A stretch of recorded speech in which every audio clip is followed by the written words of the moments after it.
పనిచేశారు. ఆ విధమైనటువంటి ఫలితాలు కూడా వాళ్ళు పొందారు.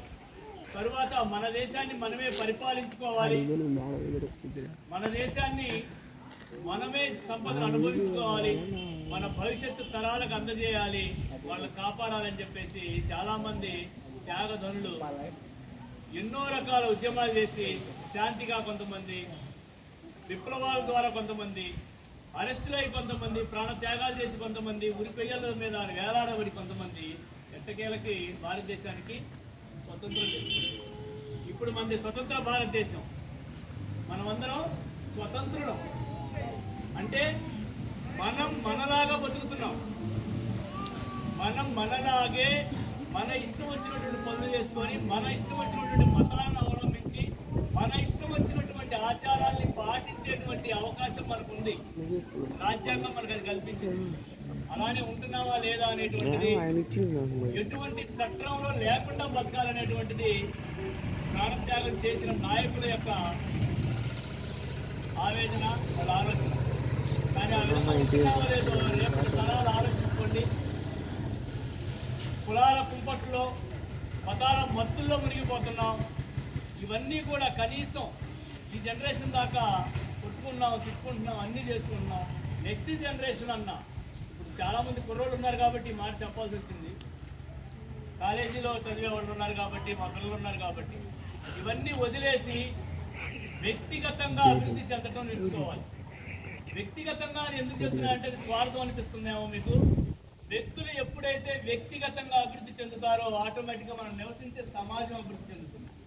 మనం డెవలప్ అయితే, నేను బాగుపడితే నా భార్య బాగుంటుంది, మా అమ్మ నాన్న బాగుంటారు, నా పిల్లలు బాగుంటారు. వాళ్ళ కష్టాన్ని మనం చూడలేం కదా.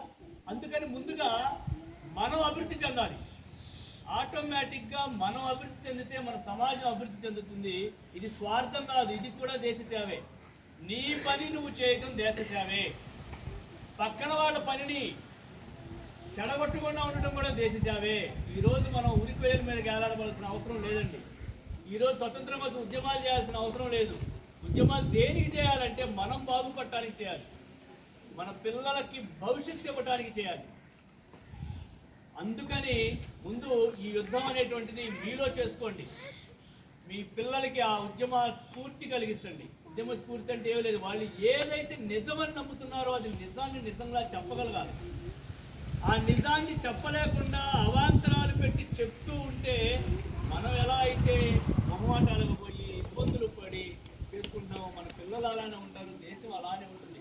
80 సంవత్సరాలుగా భారతదేశం అభివృద్ధి చెందుతూ ఉంది. చెందిన దేశంగా మార్చటం మీ చేతుల్లో ఉంది. అందుకని పిల్లలందరికీ ఒకటే చెప్తున్నా, మన తల్లిదండ్రులు ఎంత కష్టపడుతున్నారో గమనించుకోండి. వాళ్ళు మాత్రమే బతకాలంటే వాళ్ళు ఎంత కష్టపడాల్సిన అవసరం లేదు. ఎండలకు వెళ్తున్నారు, వానలో తడుస్తున్నారు, చలికి. వాళ్ళు తినకపోయినా ఉన్న 4 రూపాయలు కూడా మన కోసం, అంటే మీకోసం, మీ పిల్లల కోసం మాత్రమే ఖర్చు పెట్టడానికి వెనకాడట్లేదు. వాళ్ళ ఆరోగ్యం బాగున్నా బాగోపోయినా ఈ రూపాయి పిల్లలకు ఉపయోగపడుతుందని కష్టపడుతున్నారు. ఏ ఊరైతే తల్లిదండ్రుల కష్టాన్ని గుర్తించలేదో, ఎవరైతే తల్లిదండ్రుల కష్టాన్ని గుర్తించి పని చేయట్లేదో, మీరు చేయాల్సిన పని ఒకటే, చదువుకోవటం, పెద్దలకు గౌరవించడం, బుద్ధిమంతులుగా ఉండటం. ఎందుకంటే మీరు చేయగలని పని కూడా లేదు. ఇవి చేస్తే ఆటోమేటిక్గా మీ తల్లిదండ్రుల గౌరవాన్ని మీరు నిలబెట్టినట్టే, మీకు పాఠాలు చెప్పిన ఉపాధ్యాయుల గౌరవాన్ని మీరు నిలబెట్టినట్టే. గ్రామస్తులు పెద్దలు కనిపిస్తే నమస్కారం చేయడం నేర్చుకోండి. ఇంటికి ఎవరైనా వస్తే నమస్కారం చేయడం నేర్చుకోండి. అది మన సంస్కారాన్ని తెలియజేస్తుంది. అదేవిధంగా మీ అమ్మా నాన్నల కష్టాన్ని గుర్తించండి. ఎవరైతే మన అమ్మ చేతి నుంచి వచ్చిన తర్వాత ఒక గ్లాసు మంచినీళ్ళు ఇస్తారో ఆ అమ్మ ఆ రోజు పడిన కష్టం మొత్తం మర్చిపోదు. మీ నాన్న రాగానే, నాన్న ముందు స్నానం చేయి, అన్నం తిందాం కలిసి ఒక మాట చెప్తే, ఈ పిల్లల కోసమే కదా నేను కష్టపడుతున్నానని మీ నాన్న పొద్దున్న కష్టం మొత్తాన్ని దూరం చేసి మిమ్మల్ని దగ్గర తీసుకుంటాడు. మీకోసం ఇంకా ఎక్కువ కష్టపడతాడు. మీరు బాగుపడిన తర్వాత మిమ్మల్ని మీ అమ్మా నాన్న ఎలా చూసుకున్నారో, మిమ్మల్ని ఉత్తమ పౌరులుగా తీర్చిదిద్దడానికి ఎంతమంది కష్టపడ్డారో వాళ్ళందరినీ గుర్తించుకొని వాళ్ళని కూడా మీరు అలానే చూసుకోవాలి. ఈ పిల్లలు ఇప్పుడు మీరు మీ పిల్లలుగా మీ తల్లిదండ్రులు చూసుకోవాల్సిన సమయం వస్తుంది.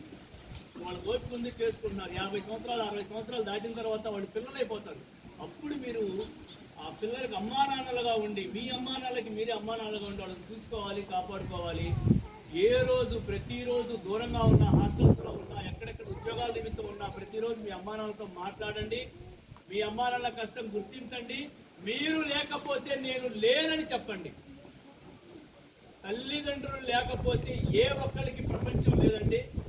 మీకు బుద్ధులు చెప్పే ఉపాధ్యాయులు లేకపోతే ఏ ఒక్కరికి జ్ఞానం రాదండి. మీకు మీ గ్రామస్తుల సహకారం లేకపోతే మీకు ఈ పరిస్థితులు రావు. అందుకని వీళ్ళ ముగ్గురిని మీరు గుర్తించుకోండి. అదేవిధంగా దేశంలో ఎక్కడున్నా మీరు ముసలోళ్ళైనా కానీ జాతీయ పండుగలు 2 ఉన్నాయి. ఈ రెండింటిని గౌరవించండి. ఇది పిల్లల పండుగ కాదు, స్టూడెంట్స్ పండుగ కాదు, ఉద్యోగస్తుల పండుగ కాదు, భారతదేశంలో పుట్టిన ప్రతి ఒక్కళ్ళ పండుగ. అందుకని ఎక్కడున్నా, ఏ పనుల్లో ఉన్నా ఆగస్టు 15, జనవరి 26 2 రోజులు జెండాకి వందనం చేయండి. వాళ్ళు పడిన కష్టాన్ని గుర్తించండి. జై హింద్.